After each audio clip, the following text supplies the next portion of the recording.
Good morning, everyone. My name is Katrina Smith, and I am the Assistant Leader of the House Republicans. Thank you all for attending today as we address this critical issue, which is absolutely vital to the well-being of our girls, our schools, and Maine's future. Protecting our girls in sports, bathrooms, locker rooms, schools, and communities should be a top priority for everyone. After literally years of being concerned about this issue, our voices are now being heard and amplified by thousands of concerned citizens, brave young women that you see here today, moms, dads, coaches, and others who recognize the urgent need for common sense solutions. Many of them will join us throughout today. I want to take a moment to thank the legislators who stand with us.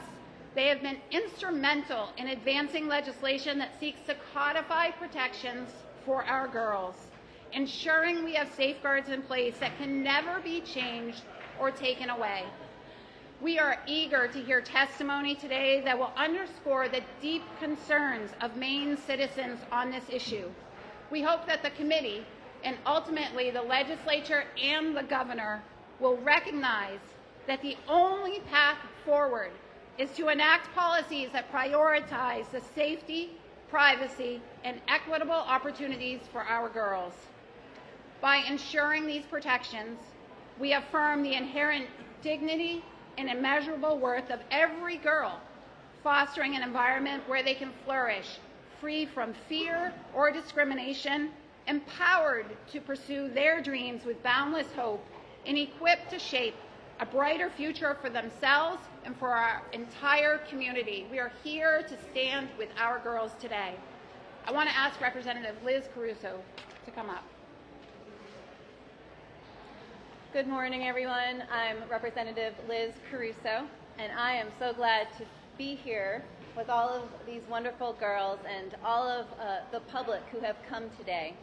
This topic has been discussed all over the media and social platforms, but this is the place, the State House, the People's House, where real change can take place.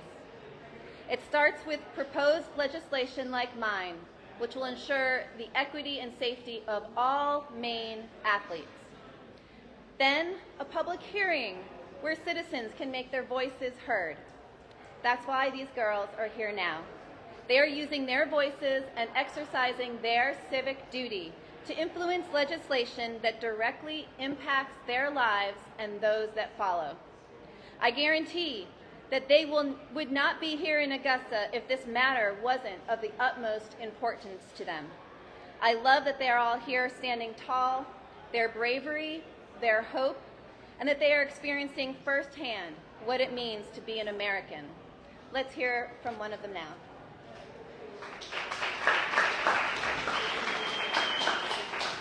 Hello and good morning. My name is Cassidy Carlisle and I'm a current senior at Presque Isle High School.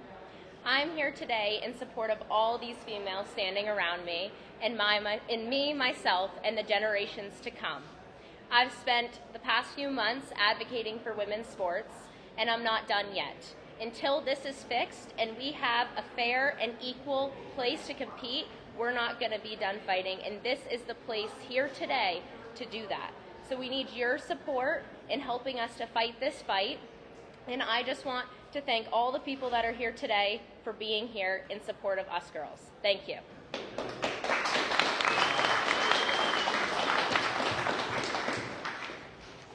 Good morning, everybody. My name is Zoe Hutchins. I'm a senior in high school from Fairfield, and I've been an athlete for nearly 15 years now. Maine's stance on this issue is very clear. We do not want men in women's sports or spaces. And this isn't just about sports and having an even playing field, although that is a very large part of it. It's also just about keeping our women safe. Recently, a friend of mine was at the gym, and she was about to use the locker room, and she noticed that a man walked in before her. And obviously, she was very uncomfortable with this and didn't want to use the same locker room as a man. And later, she realized that this man is a registered sex offender. So this is what our state is encouraging. We are encouraging allowing a grown biological male, a registered sex offender, into a space as intimate and vulnerable as a women's locker room. And we are allowing this just because of how he chooses to identify. This is unacceptable, and steps have to be taken to protect our girls and women. Mainers are sick and tired of watching men be allowed into women's sports and spaces. Over the past several weeks, countless individuals have approached me and have thanked me for supporting them and standing up for them and for their families. Almost every time they say the same thing. They say that they wish changes would be made in Augusta, and they wish changes would be made in legislation. Well, this is the chance for those changes to be made. It's time for our legislators to reflect the will of the Maine people and enact bills that protect our girls. Thank you.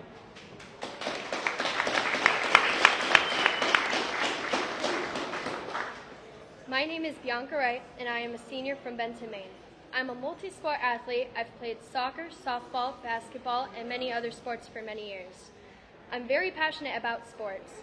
I am here today because the safety of women's sports is in jeopardy. Boys should not be allowed to play on girls' teams. It is not safe, not fair, and is not fun for almost everyone involved. I play sports myself, but I also coach young athletes. It is important for me to be here today because I want to see them enjoy sports as much as I do, and I want them to have the opportunity to excel. I'm disappointed that there are people in charge who aren't standing up for me. This is something that young high school athletes shouldn't have to fight for. But that's why we're here today. I hope that Maine will do the right thing for me and for every athlete in Maine. Thank you. All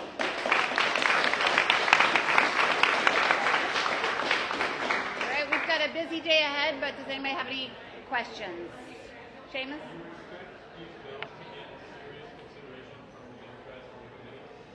I do. I think that this is such a huge issue that I hope that they will find the opportunity to work with us and work with the Maine people and really move at least one of the pieces of legislation forward. They've got a lot to choose from today.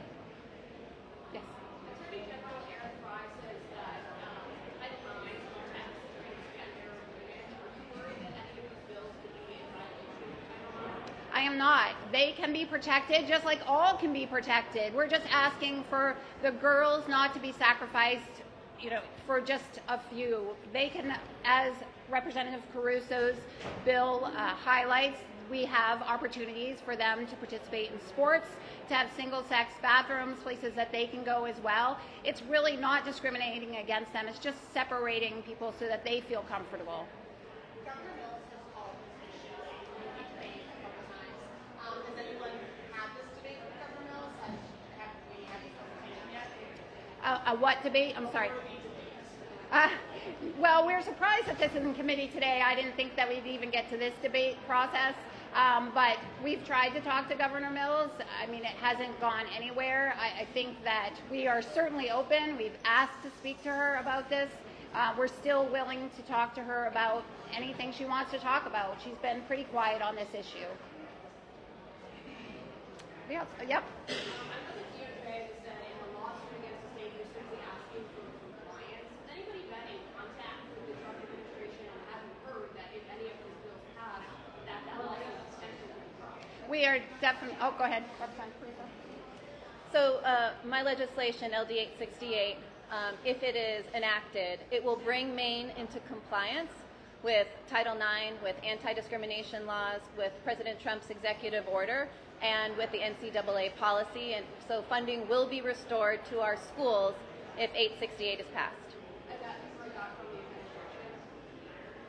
administration? It's the law. Yeah, it's legal. Yeah. We have been in touch with the Trump administration, and they're fully on board with legislation. We'll have to see what happens through the legislative process and through the governor's office. But one more, and then we'll let these ladies get going. If this DOJ lawsuit does get appealed, are you concerned that it might not go your way, and if so, these bills will be passed or will anything? So our model's legislation has been enacted already in 26 states across the country. So that should answer that question. All right, thank you, and thank you so much to these ladies.